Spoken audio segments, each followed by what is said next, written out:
Welcome to Open Court, the official R.I.S.E tennis podcast. We're here to bring stories from the court to the screen by talking to real-life tennis players. In today's episode, we're kicking things off with a special guest, Moksha Rawlani, a dedicated player and captain of our high school girls tennis team. She's also one of our team's VPs. From early memories with a racket to leading her team through competitive seasons, Moksha shares how tennis has shaped her physically, mentally, and socially. We'll explore her training routines, leadership experiences, and her perspective on the sport's challenges, especially when it comes to accessibility and affordability. Let's dive into Moksha's journey and what it truly means to grow through the game of tennis.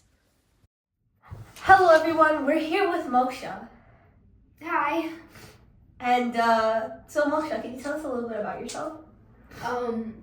Well, I'm a senior at Mission San Jose High School, and I was captain of the varsity girls tennis team this year, and I've been part of the team for all 4 years of high school. Okay, so how long have you been playing tennis for? I've been playing tennis for about 7 or 8 years. Can you describe your overall experience so far? On the team? Or Just in general.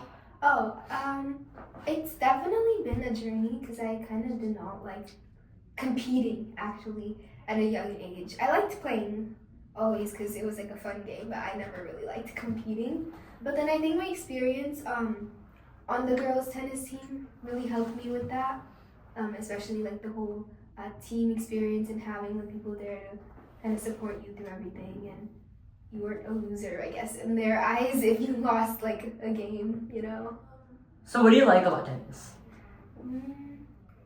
I really like how, in terms of exercise, I really like how it's a full body exercise. I'll come home and then every single part of me is kind of sore, but I feel like I worked out, Yeah, that's I really achieved true. something, Yeah, I feel like every tennis player has had that moment when they wake up the next day and they're all sore all over, but it's a good feeling. And I think it's a pretty unique thing about tennis. It really hits every single part of your body, which is why it makes it really physically beneficial. Yeah. Yeah. Sometimes you're why is this part of my back sore? Why is my forearm sore? Why is my pinky sore? What did I do this time? Do you have an earliest memory from tennis? It was probably when I still remember the first time I started playing. It was with my dad on the old Hopkins courts that were made from tar, so they weren't even really real tennis courts. I just remember being there with this really tall man, and he was just trying to teach me. It's our earliest memory. Let's talk about the learning process, learning tennis, getting started even in the first place, and becoming a player, eventually even reaching the level to become the captain. What was that like for you? I think it's all about perseverance, because when you start out, you're not going to be good, and it's going to take a lot of commitment and dedication to get even to the place where you can hold a consistent rally with other people. It's mostly just about your experience and your muscle memory, I think. And then one thing that I've really learned is that, especially when competing, you need to let go of your hesitations, because everyone's okay, is this shot gonna go in or not? Is it gonna go in or not? And I feel that sort of mentality might interfere. So that's one thing that I really learned throughout this whole process. I guess how to block out the voices in your head that are I think with most tennis players, they've come to that realization that over time, it's not about whether the shot goes in, it's more about whether you went for it and you really put your all into it. So, Yeah, and I think that's something I personally really need to work on. I think we're all always growing. We're never really complete. I was wondering, it's just a personal thing. Was there ever a point where you were just I want to quit tennis, I don't want to keep doing this? Yeah, most definitely. I think it was so I was 10 years old, and my dad put me in a USTA tournament, and then I was playing against a 7-year-old girl, and I lost miserably, even though I was significantly better than her.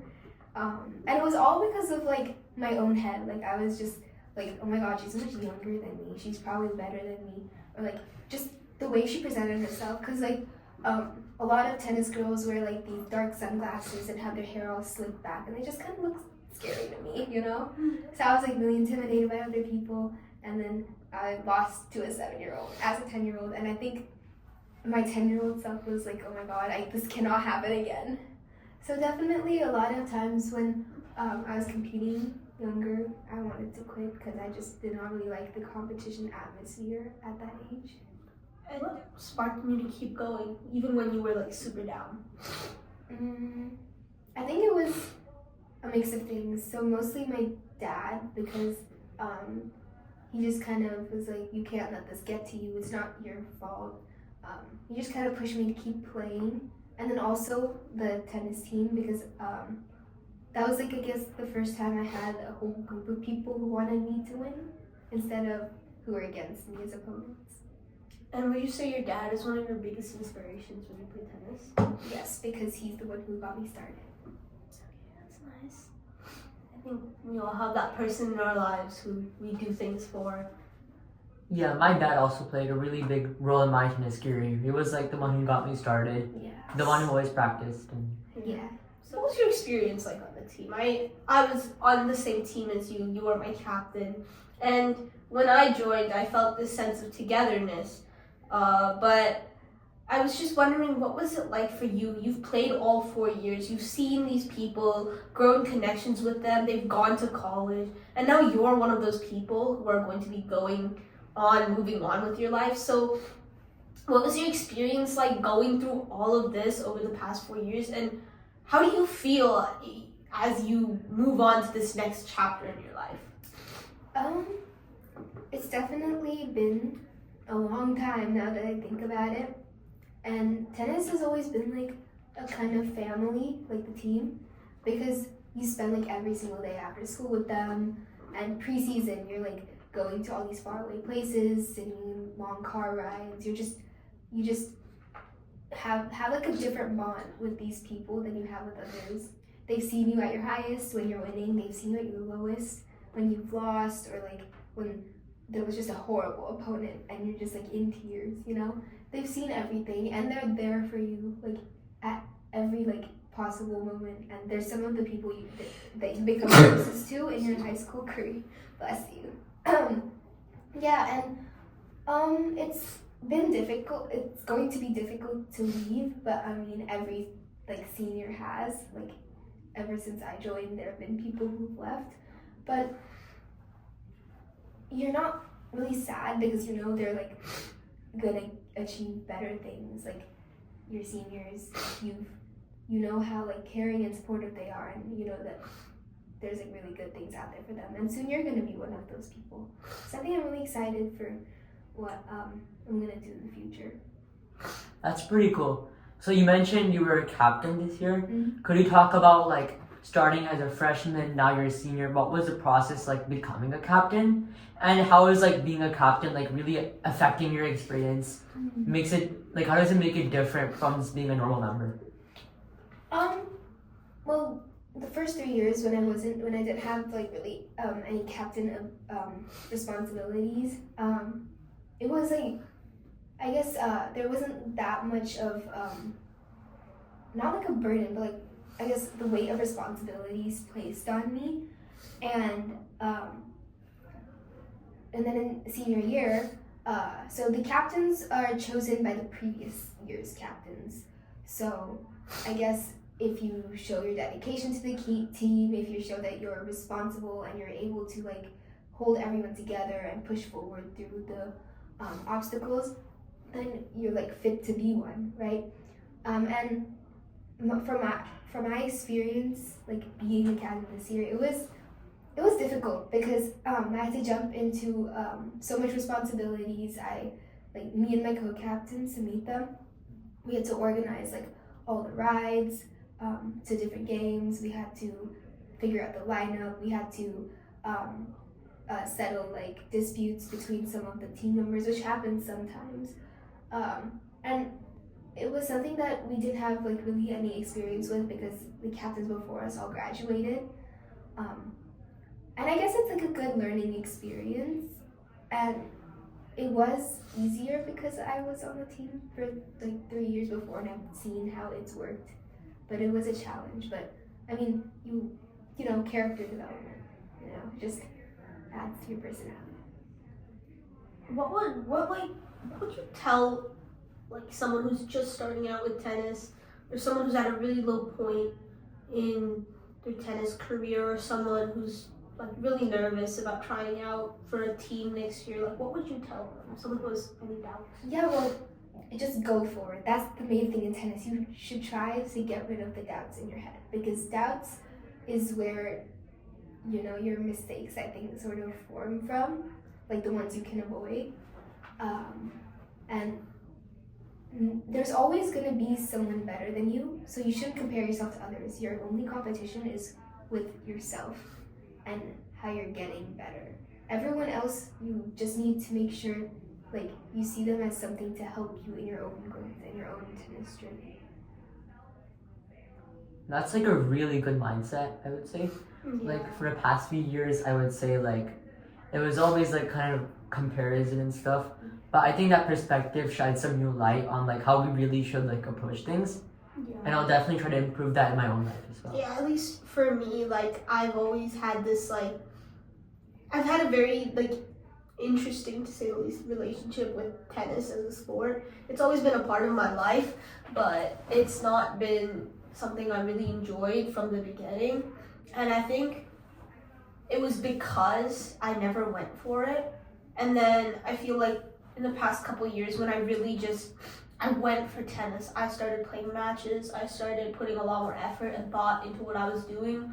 Like what you said, you gotta persevere, you gotta put yourself into it and jump into it as much as you can. I think when you do that, you develop a love for the sport, and if you don't after that point, I think that's when it's time to really think about something else. So let's talk about goals. You've been playing tennis for 7 years, I think, or yeah, that's a long time. So over the course of like all your experience with tennis, like when you started, like did you have like a vision, like, or how has your vision and goals developed over time of what you want to become as a tennis player? And right now that you're leaving high school and going to go into college, what's your plans for the future? Well, I would say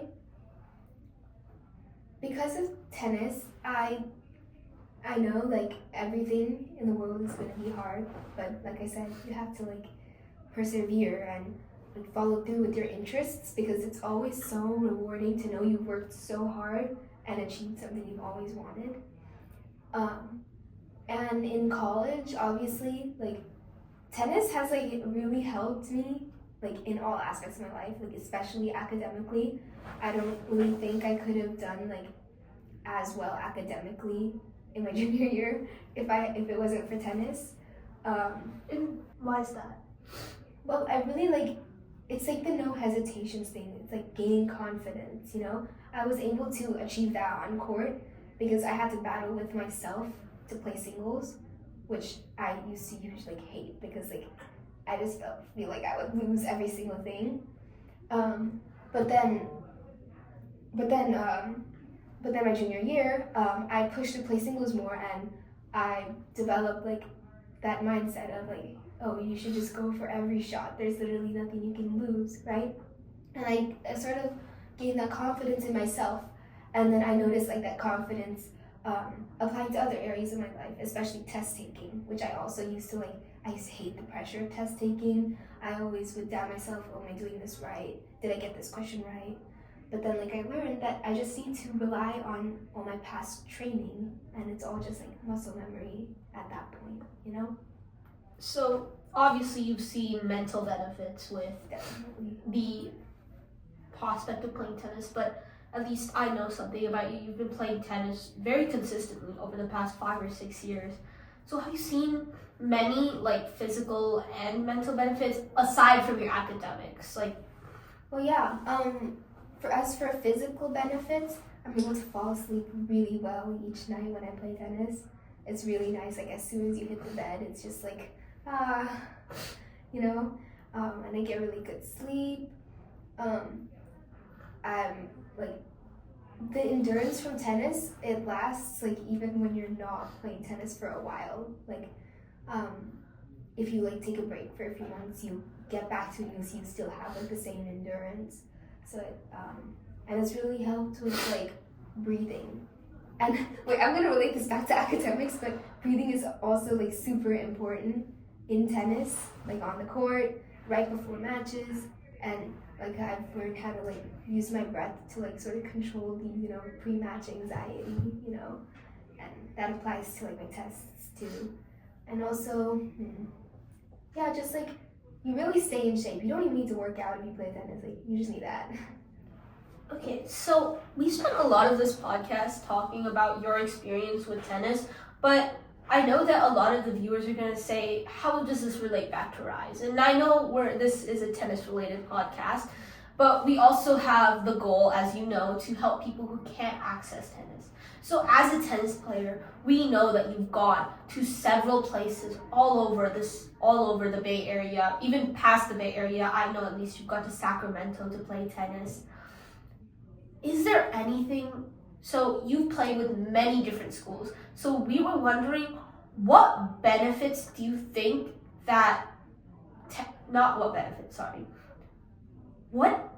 what does tennis lack? How can people not access tennis? What have you noticed after playing against all these people, all these schools? Like, is it just that people who are more wealthy have more access to tennis, or like, have some disparities have been that you've noticed in tennis? Well, definitely a lot of the schools like outside like our school district for preseason, like it's all like really wealthy people, and you can tell based off like the environment they're in, the type of equipment they have, the type of courts they have, the type of coaches they have. I think tennis is a sport for the wealthy. What's it called, rich man's sport, something like that. So I guess I could see how economic status could limit those who decide to join and play. And also a lot of teams, they're looking for, like a lot of the good teams, they're looking for people who know how to play, right? And that means you've been trained from a young age, and that means you have the means and capabilities to, like find a class or hire a private coach, Yeah, that is something like pretty unfortunate about, I guess, tennis being pretty hard to access. But I think in the coming years at R.I.S.E, hopefully we can make some impact there and slowly turn the tides and make it more open to everyone. Yeah, like you don't need the highest quality racket to get started. You don't need like the best tennis shoes. You don't need the fanciest balls. You really just need to want to play. Do you think we can change this like disparity between like this notion that tennis is a sport for the wealthy? Do you think we can change that? Do you think we can make it more accessible for people who can't afford it?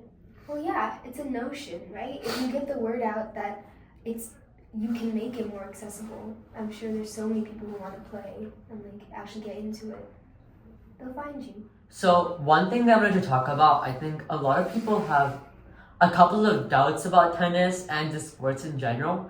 So for example, like the other day, I was talking to a friend and his mom was there, and we are talking about the team. And his mom, she was fine with her son playing on the team, but she was worried like that it would negatively impact his academics, putting so much time on something and traveling to games and that stuff. And she was like, doesn't it make your GPA go down? Like what about the negatives? Like, so to those people, and all three of us here, we've really talked about how tennis is so beneficial. What would you say to like those people who have those doubts about tennis and sports in general?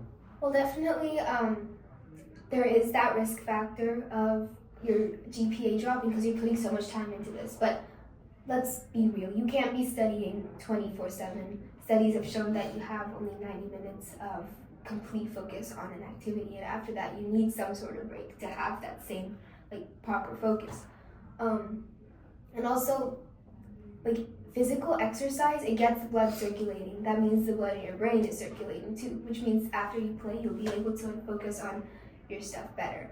And also, time management is a skill. Like, for me personally, I've really learned how to manage my time well. Like, cutting out the doom scrolling, like cutting out other sort of procrastination. That's something you're gonna need from the future. You're not gonna have your mom with you every single time to tell you need to focus on this to maintain this.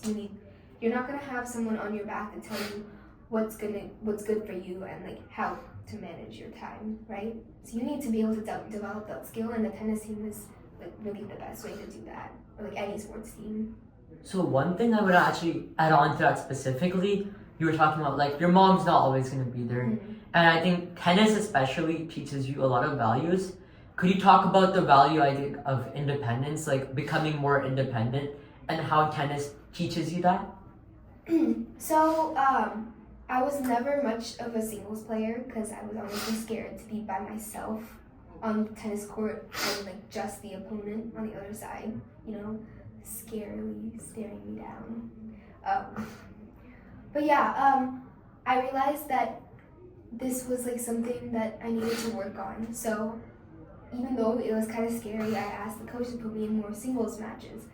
And I really learned how to rely on myself, and I learned how to talk to myself and calm myself down and push like the voice, like the negative voice saying that like, what if you lose? What if the shot doesn't go in? Like push that out of my head. And that's really applied, like as I mentioned before, that's applied to like so many other aspects of my life. Like what people might be more focused on is like academics, right? So like tests, yeah, I've learned to rely on myself, my past ability. I've learned to be confident that I already know what I need to know to succeed. Yeah, just like, I think for me too, when I started playing, I would lose all these singles matches because I would be scared of what others thought of me if I played bad, if I missed a shot. And I feel like I still have that fear because like you have that sense that you want to validate other people's feelings about you, but at some point you need to learn as a player and as a person. This is why I feel like tennis applies to a lot of like what life has to offer. When you have this situation where it's just you and the other player, you have to develop this sense of like, it's just you. Why are you doing this? Why are you playing tennis? If the answer is you're playing tennis to make someone else happy, you shouldn't be doing it, because at the end of the day, the only reason I play tennis is because it makes me feel good about myself. Whether at the end of the day, whether I win or lose, I don't care. I care about how I play. And I feel like it started to apply to a lot of my other life too, just like you said, in tests, in like school, in anything. Like I know that I do debate as an extracurricular. When I go into something now, because of tennis and all that tennis has brought to me, I feel this like, it doesn't matter if I win or lose, it matters if I, one, put effort into it, and two, did the best I could to have the best outcome. Like, you can't go into something, especially with tennis, I know that a lot of people go into it thinking, oh, this opponent's better than me, I've already lost. No, you go in with the notion, like I know a lot of players on the team went with that notion, but I go with the notion that it's not about whether I win or lose. It's about how well I play against this other person. So yeah. That is like a really good take on tennis, I think especially. And it's very unique to tennis, like the skills you learn from it and these values. And I think everyone should really try to play the sport of tennis, because like from the outside it may seem like, oh, it's just a racket sport, you're just hitting a ball.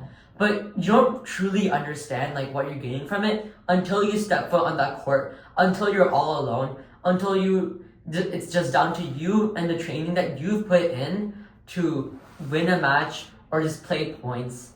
That's really something valuable. And I also want to draw a contrast. Like earlier we talked about like you're alone a lot of time in singles. Let's talk about doubles, because doubles is like, especially in team tennis, you play a lot of doubles.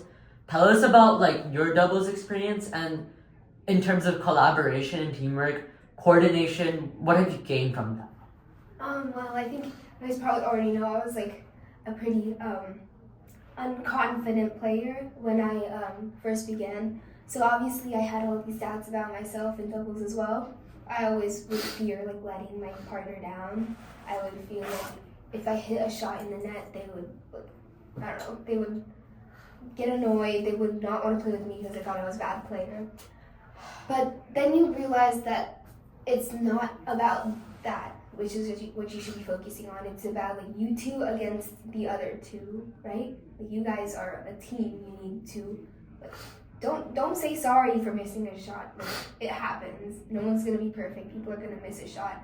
And once you can get past that, you'll really see. Like once you get past that fear of letting your partner down, you'll see like how good you two really play together, and that's like when it starts to get fun.